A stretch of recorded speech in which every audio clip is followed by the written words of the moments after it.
Hello, I'm Dr. Sandra Freihofer. Welcome to Medicine Matters. The topic, flu. Where we are today and what's next. Here's why it matters. This has been the worst flu season we've had in more than a decade. Outpatient visits and hospitalizations are higher than at any time in the last 15 years.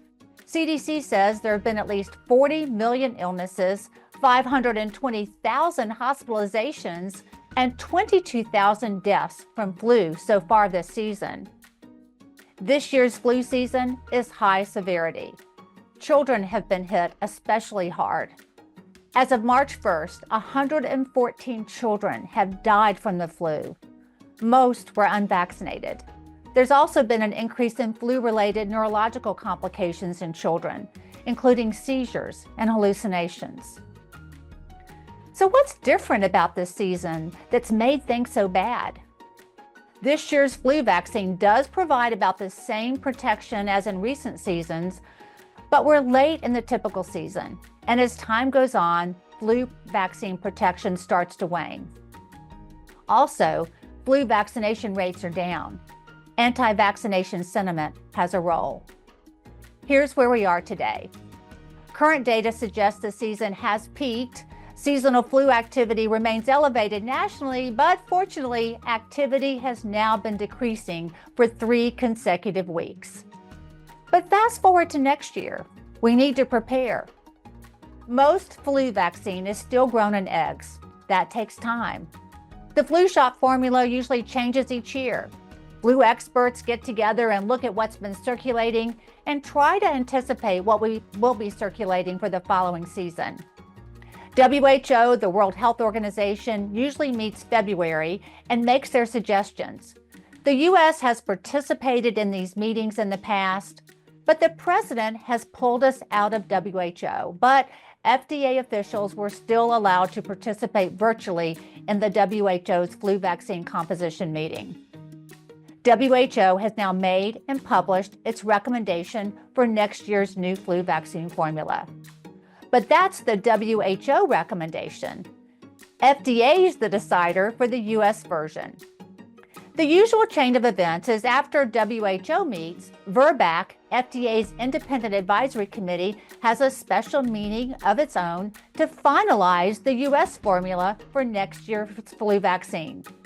That didn't happen. That VRBPAC meeting was canceled.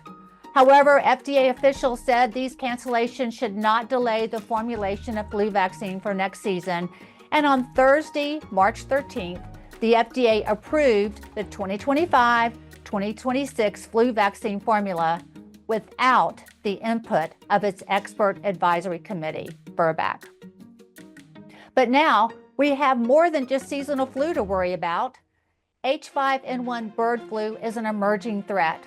Where it's going is still unclear. The first U.S. human case was detected in 2022. Bird flu was detected in dairy cows in March 2024. We've had 70 confirmed human cases of bird flu in the U.S. The disease has already infected 973 cow herds in 17 states. We've had 1 human death in the U.S. from it. That was in January 2025.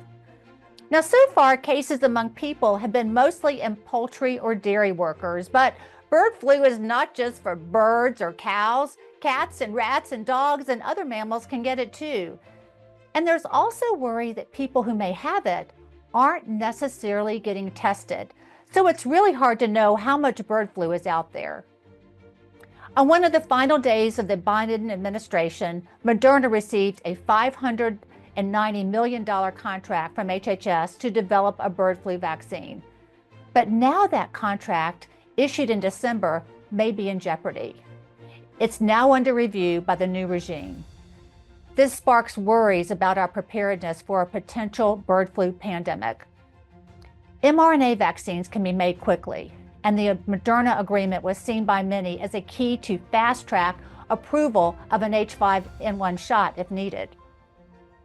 These meeting cancellations, these unknowns, and these new policy changes trigger much worry about what comes next and will we be ready. For Medicine Matters, I'm Dr. Sandra Freihofer.